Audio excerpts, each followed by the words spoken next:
I'm Miriam Joy and welcome to my studio. Today we're going to be working on our wax design wreath, and that's we've put wax around our little embellishments here, and we're carrying those this year, and they're under the embellishment category at miriamjoy.com. We've also added some other fun things to it, including our glow-in-the-dark spider. So this is going to be a real fun project, so let's get started. We're going to be doing wax design on our little glitter guys here, and we do have these at our website at miriamjoy.com.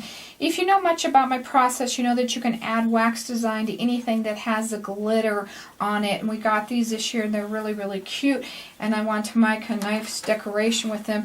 You can use them as individual ornaments, or I'm going to be putting them on our wreath here.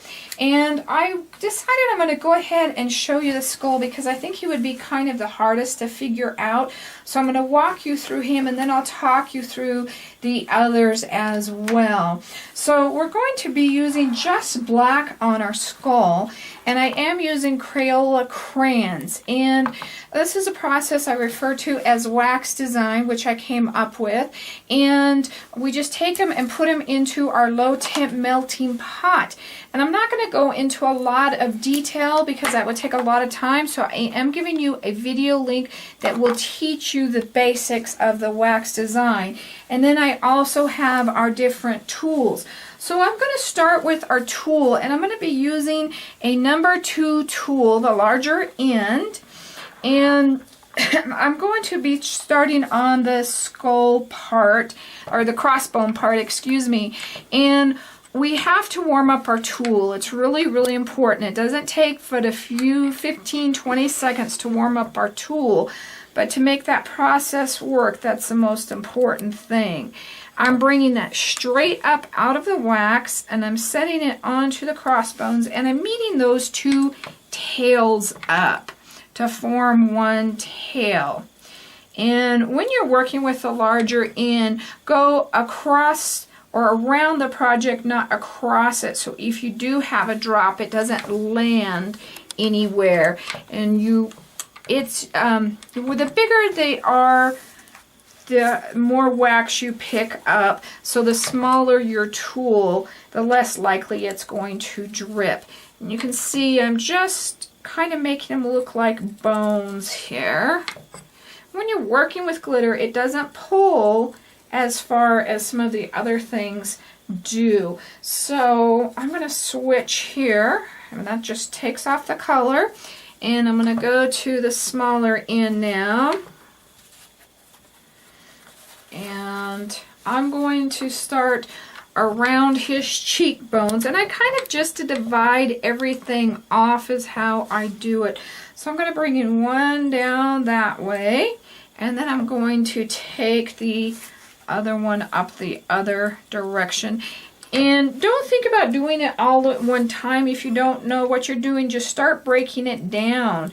And I still break it down. I still don't always know what I'm starting with when I start. So right now I'm kind of creating a chin. So now on the other side I'm going to do the same thing. I'm going to go up to the cheekbone and pull it down. And I'm going to go up higher and pull it up. Now I'm going to start where I left off on both sides of the head right there. Go all the way up. If you happen to drop, let it completely dry. Take your hobby knife and try to get as much off as possible. Don't pull it off right away. Now I'm going to flip the other direction, starting at the middle and pulling down. I'm going to do that guy again. You normally don't go back over a stroke, but on glitter you can get away with it once in a while. And that direction there. Now on the eyes and stuff, I'm going to do something that I haven't really taught anybody in the past. What I'm going to do is load up the wax, and I'm just going to bump up against the outside and rub the wax off so he looks like he's got eyeliner on. So I'll show you how to do that again. Just bump up again, and if you run out of wax, just reload. You're not putting a stroke on, you're just putting color on. And I'm going to go ahead and try to do that a little bit with his broken skull or stitches or whatever we want to call this up here.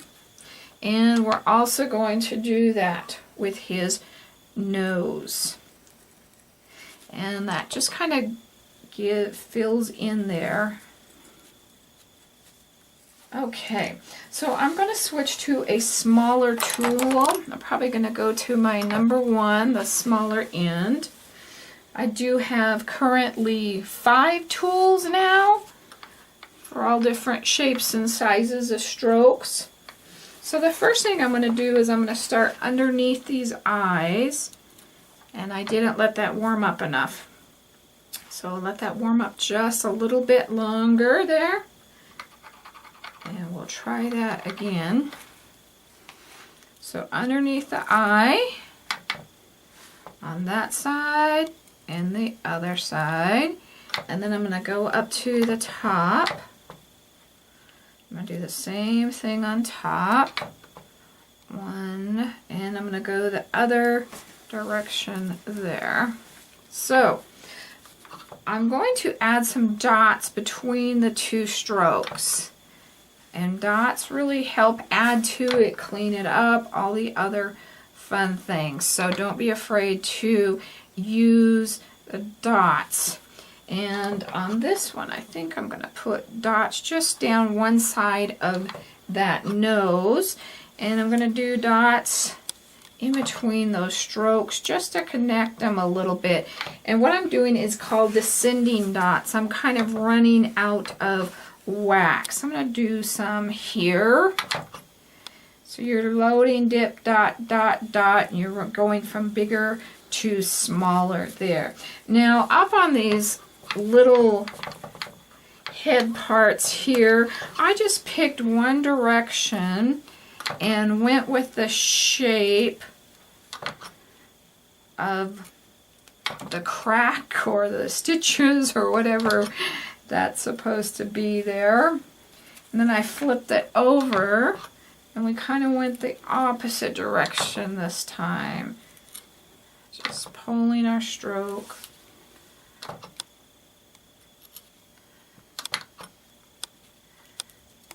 And you can kind of meet that out there at the end, to kind of end that out, or however you think you want to do that. You could add a couple of little strokes to kind of fill in any area like that. We'll do one there, and we'll come over here and we'll do one there and there just to fill it in. So you can kind of see how you can just keep on going. You can keep adding. You could do these in red. Wouldn't it be really cool in red too? We've also got him some little ones on his mouth, and I'm even going to go smaller here.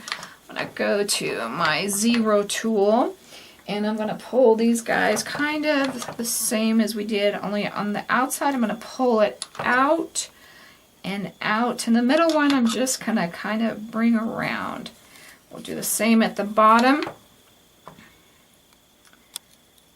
Out and out, and kind of in the middle there. And on these guys, I added a little bit of color just in one place. I'm going to use my red crayon here.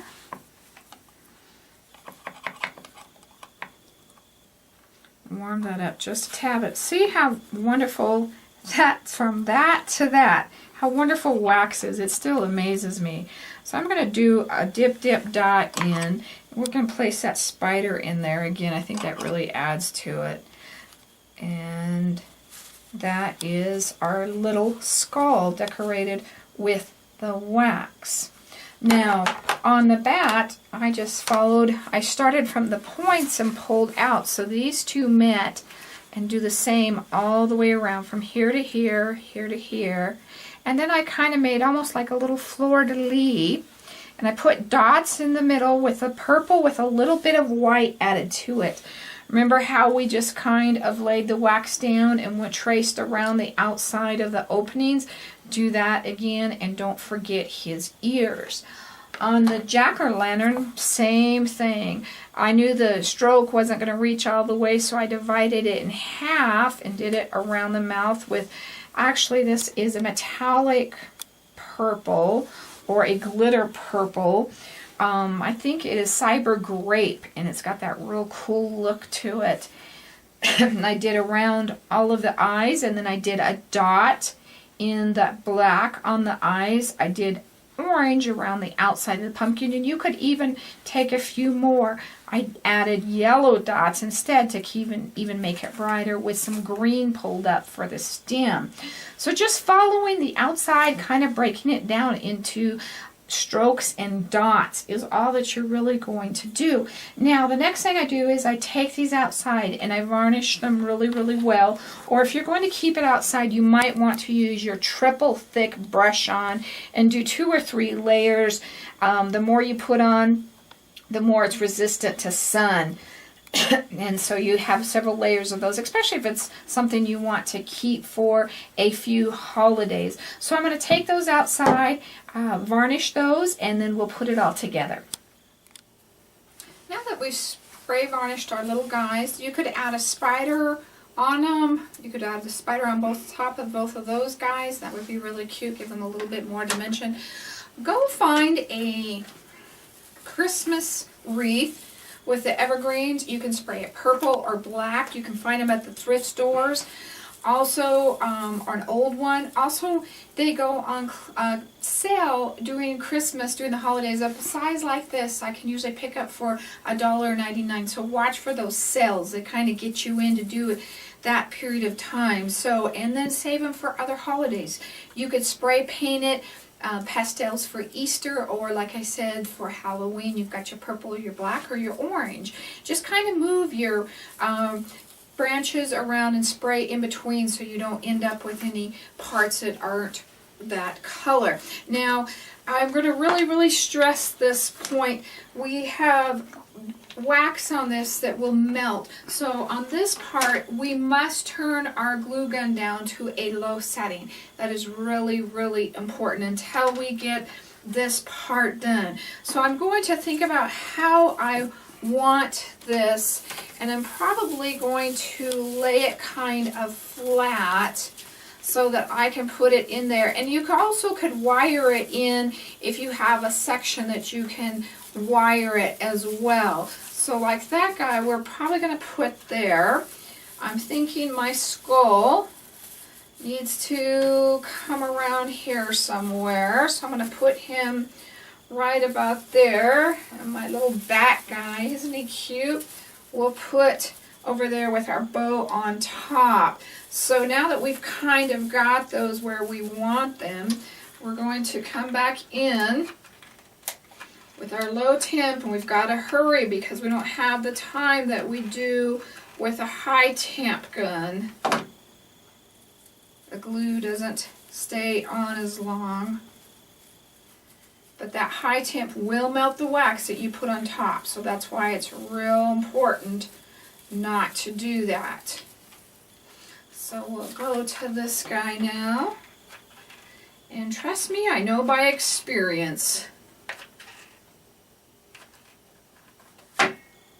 And get him on there.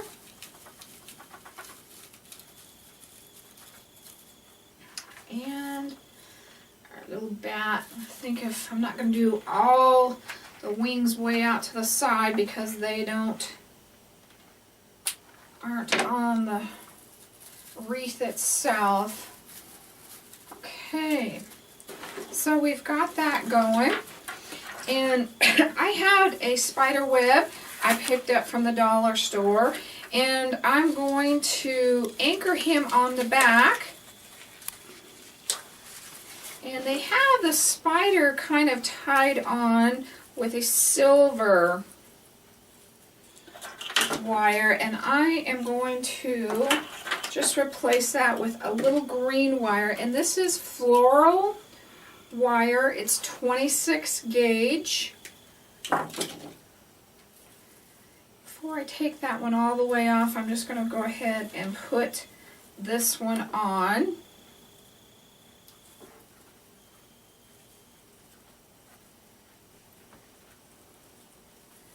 Get him up there. And twist that nice and tight. And then I'm going to cut it off, and make sure you don't cut off the part that you twisted so it comes undone. And we'll remove that other wire so that silver doesn't show now. So we've got our spider on. And then just whatever direction you think you want that spider going, if you want him going up or if you want him going down. And we're just going to take a couple of wires here and wire him on. And what's nice is I've got the wire of the wreath, so do that in a few spots.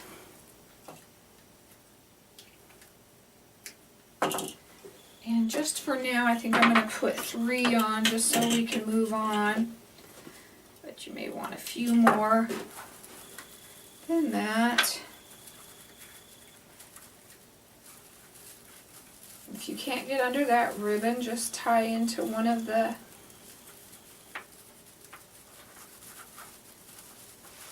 these little guys. That's what I'm going to do here. I'm just going to wrap it around him nice and tight.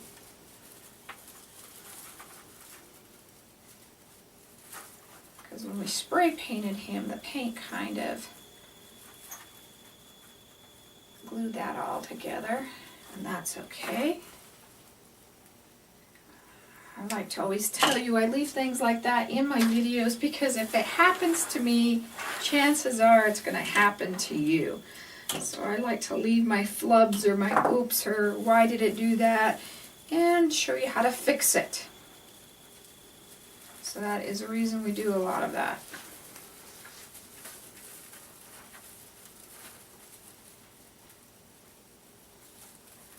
And put that on there real well. Okay, so we've got those guys on, and we've got our spider web in the middle now. We're making lots of messes.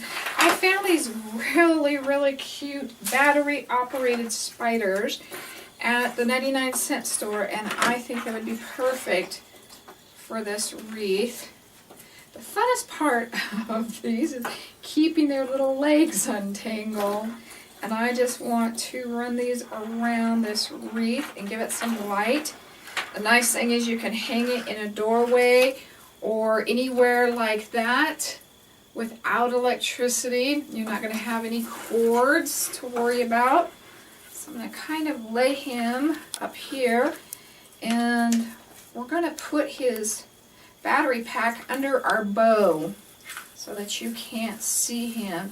Just tuck these in, kind of wrap some of the evergreen purple things around him.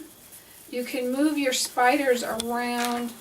If they're not laying correctly, just turn them around on the light bulb, and then they'll be laying the right direction for you. So you don't have to worry about if they're not going the right direction.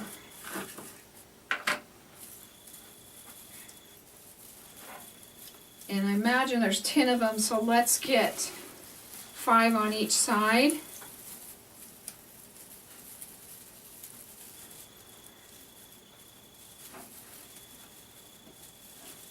I just love these little lights. I also found some little hands that were really, really cute as well. And this last one I'm going to kind of bring over here because I don't want him to be covered up by the bow.